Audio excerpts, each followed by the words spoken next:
magpapakita po pala tayo mga ka-agri-feeds. Ito parehas na LP. Ito yung sakahan ni Master Oko. Ito yung commercial seeds na demo na ginamitan po ng Yieldmore Natural All-Purpose Foliar Fertilizer at yung Hyper Compost na kasali sa protocol. Ang kapal, oh. Ganda. Tapos ang tangkad na, 3 feet na yan. Unlike dito, LP din po ito. Hindi na natin sasabihin kung anong LP. Tignan nyo yung protocol at ginamit na kung ano nakasobi ba. O yan, makita nyo naman mas manipis itong katabi nya. Halos hindi makasobi, lalo't mapangit yung panahon. Hindi lang sana ganyan katangkad dyan at kakapal kung napagbigyan tayo. Climate change nga po.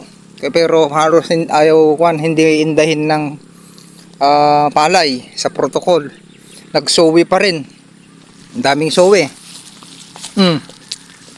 Kalakasan niyang magluwas. Kasi siya na, kumakain kami. Bibilang ako. Bibilang tayo kung ilan na kalakasan niya. Bali 32 days pa lang ang tangkad na. 32. Planting height natin 1, 2, 3 feet mahigit na. Yung pinaka min puno. 1, 2, 3, 4, 5, 6, 7, 8, 9, 10, 11, 12, 13, 14, 15, 16, 17, 18, 19, 20, 21, 22, 23. Lalabas pa yan, kalakasan niya. Kabila, 23, 1, 2, 3, 4, 5, 6, 7, 8, 9, 10, 11, 12, 13, 14, 15, 16, 17, 18, 19, 20, 21, 22, 23. Nung nakaraang araw ngayon, wet season nga.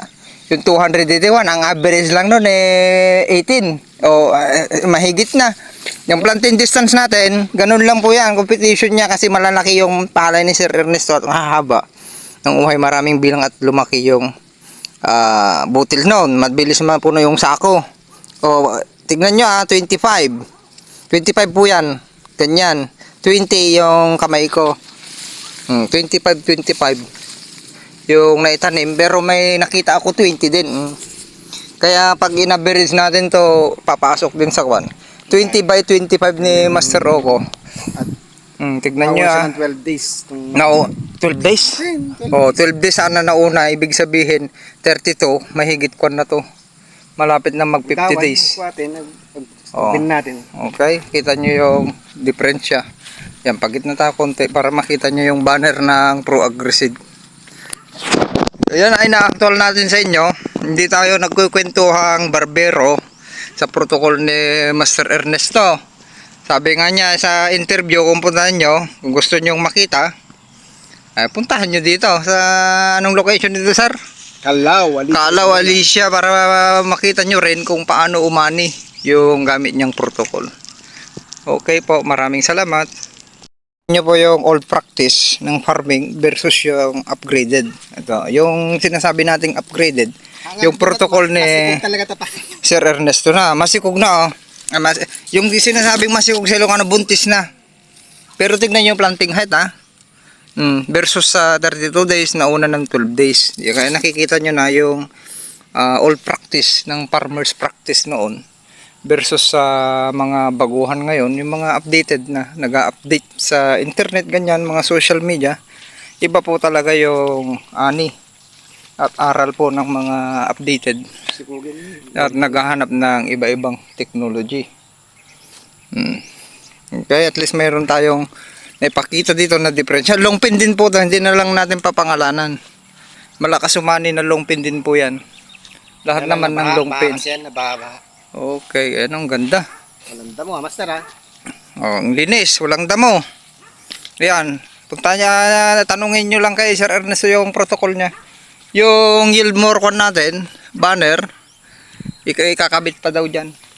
Para makita nyo yung ginamit niya. Next, yung port up okay. ng Yieldmore supplement. Malapit na pumunta dito yung Pro Agri-Seed. Kukuha ng data. Sharing is caring.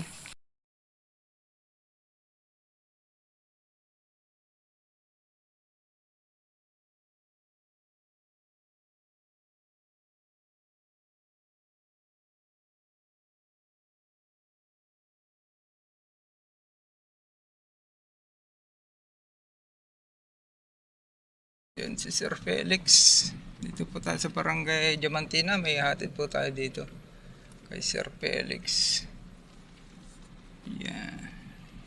Po yung demo ng Pro Agriseed Corporation kay Sir Felix. Ayan. Ito yung bagong variety na LP 908. Ayan po yung sakahan niya. Hanggang dun. May banner pa dun sa kabilang daanan. Ayan o, napakaganda. Bata pa, kalakasan niyang mag-sowi po. Yung demo ng LP 908. Commercial seed po ito. Ayan. Tignan natin kung ano yung magiging standing nito hanggang anihan yung bagong variety ng LP.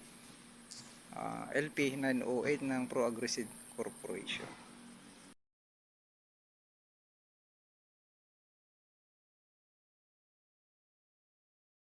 So, mamaya San Isidro po. Papasok na tayo. Papasok na po tayo. Pupunta po tayo sa Salvador. Silipin natin yung magandang palay ni Madam Gracia.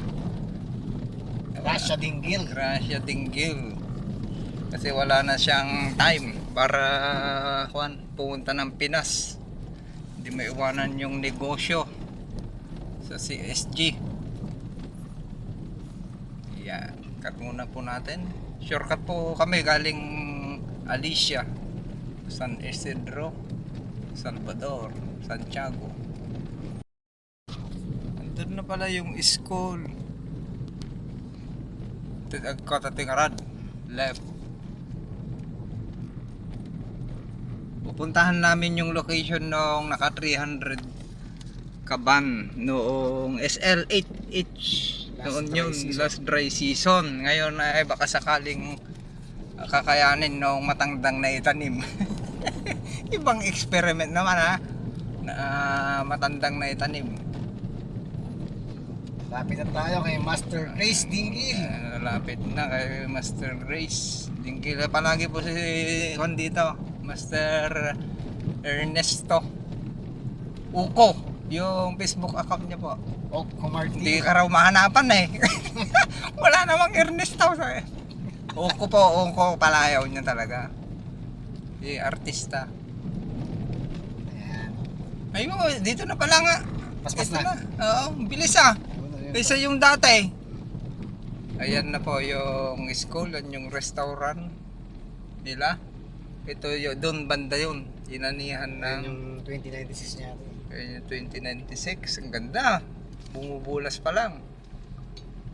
Ayan, bababa tayo mamaya. Pagilid lang po tayo.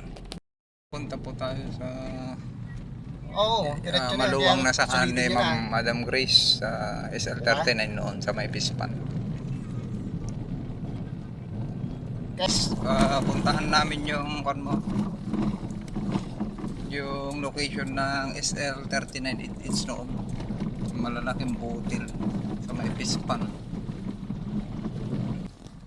Talaga. Tina, sabahan sa atin ah. nabalin sa atin. Magore ka. Pus muna. Oh, Ma'am Grace oh. Ayan. Lakad na lang tayo. Mababa yung dala natin. Hindi pick up. Nakakotse lang po tayo. Yun, nandun. With every